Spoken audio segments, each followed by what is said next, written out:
मतदार यादीमध्ये खरोखर घोळ आहे का आणि जर घोळ असेल तर तो काय काय आणि कसा कसा घातला गेलाय या प्रश्नांची उत्तरं शोधण्याचा आता सगळेजण प्रयत्न करतात। आदित्य ठाकरेंनी जे वरळीचे आमदार आहेत त्यांनी आपल्या मतदारसंघापुरता हा घोळ पुढे आणण्याचा प्रयत्न केला।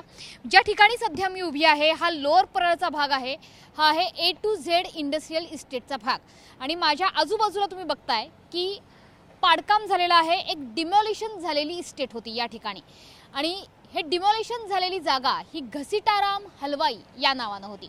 मात्र गेल्या 10 वर्षापूर्वीच हे घसीटाराम हलवाईचं दुकान पाडण्यात आलं। त्या ठिकाणी अजूनही कोणतंही नवं स्ट्रक्चर नवं बांधकाम हे उभं राहिलेलं नाहीये। त्यामुळे अजून सुद्धा आपण बघतोय की अनेक भंगार सामान या ठिकाणी पडलेलं आहे। काही गॅसच्या शेगड्या आहेत, पंखे आहेत, त्यांचे अवशेष आहेत आणि घसीटाराम हलवाई या नावानं ज्या ठिकाणी दुकान होतं त्या ठिकाणी काही मतदारांची सुद्धा नोंदणी आढळून आलेली आहे। इथे आपण बघतोय की प्रायव्हेट प्रॉपर्टीचा बोर्डही लागलेला आहे आणि ही प्रायव्हेट प्रॉपर्टी कोणाच्या नावे आहे त्याचं सुद्धा आता इथे स्पष्टपणे नमूद केलेलं आहे। मात्र घसीटाराम हलवाई या पत्त्यावरती तब्बल 48 मतदारांची नोंद निवडणूक आयोगाने आपल्या मतदार यादीत केलेली आहे। आजूबाजूचा हा संपूर्ण परिसर बघाल तर ही आहे A to Z industrial estate, ज्या ठिकाणी सगळी कमर्शियल ऑफिसेस आहेत, वेगवेगळ्या खाजगी कंपन्यांची ही ऑफिसेस आहेत, ज्या ठिकाणाहून त्या कंपन्यांचा कारभार चालतो, लॉजिस्टिकचं काम चालतं, ती ही जागा आहे। मात्र या जागेवर घसीटाराम हलवाई नावाचं दुकान काही वर्षांपूर्वी होतं। मात्र त्याच जागेवरती आता तब्बल 48 मतदार राहतात।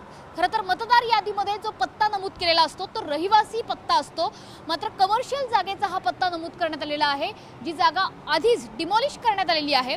सध्या आपण या A to Z इंडस्ट्रियल प्रिमायसेसच्या सोसायटी ऑफिसमध्ये जाणार आहोत आणि त्यांना विचारणार आहोत की हे घसीटाराम हलवाई प्रकरण नेमकं काय आहे आणि खरोखर या ठिकाणी कोणी राहत होतं का। तर आपण या सोसायटी ऑफिसमध्ये आलेलो आहोत। सोसायटी ऑफिसचे मॅनेजर सध्या आपल्या सोबत आहेत, योगेश बाने असं त्यांचं नाव आहे। योगेशजी नमस्कार, तुमचं स्वागत आहे झी24 तासवर। आम्ही आत्ता घसीटाराम हलवाई हे जमीनदोस्त झालेलं दुकान बघून आलोय। किती वर्षांपूर्वी हे दुकान त्या ठिकाणी होतं, तिथे खरोखर मिठाईवाला होता का? बिल्डिंग 2017-18ला डिमॉलिश झाली आहे, म्हणजे BMCच्या नोटीसद्वारे ती डिमॉलिश केली, कारण त्यांनी पेमेंट केलं नाही सोसायटीला, मेंटेनन्स नव्हता भरला, 25-30 लाखाचं काहीतरी त्यांचे मेंटेनन्स बाकी आहे आणि त्याच्यामुळे ती बिल्डिंग मेंटेन नाही झाली आणि मग ती डिॲप्लेट झाली आणि मग ती बिल्डिंग BMCने सांगितली की बाबा ही बिल्डिंग डिॲप्लेट झाली आहे, तुम्ही पाडून टाका आणि ती बिल्डिंग पाडण्यात आली आहे। ती बिल्डिंग पाडली 2017-18ला।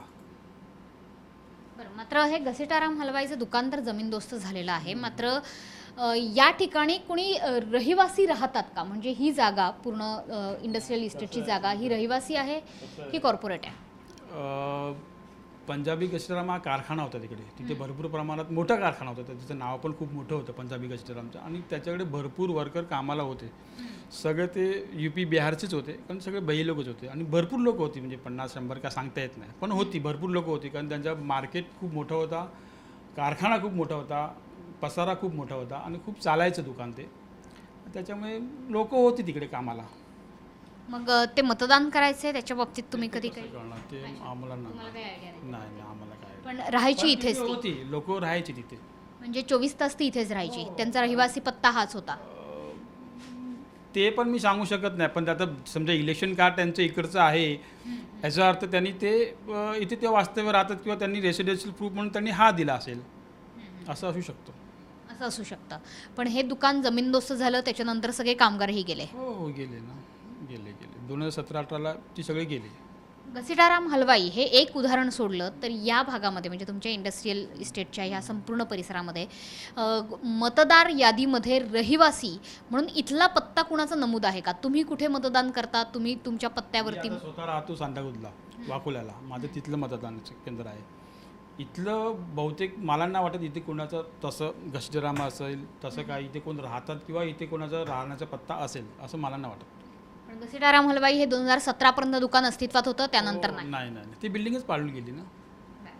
तर एकंदरीत 2017 ते आता आहे 2025, मात्र 2025 मध्ये सुद्धा मतदार यादीत घसीटाराम हलवाई हे दुकान अजूनही शाबूत असल्याचं बघायला मिळतं आणि इतकंच नाही तर त्या पत्त्यावरती एक नाही दोन नाही तब्बल 48 मतदार आहेत. त्याच्यामुळे हे 48 मतदार घसीटाराम हलवाई दुकान जमीनदोस्त झाल्यानंतर नेमके गेले कुठे आणि त्यानंतर त्यांचं मतदान कार्ड नेमकं कुठलं आहे हा संशोधनाचा विषय आहे. मात्र तुर्तास लोअर परळ भागामधला हा अस्तित्वात नसलेला जमीनदोस्त झालेला घसीटाराम हलवाई चांगला चर्चेत आलाय.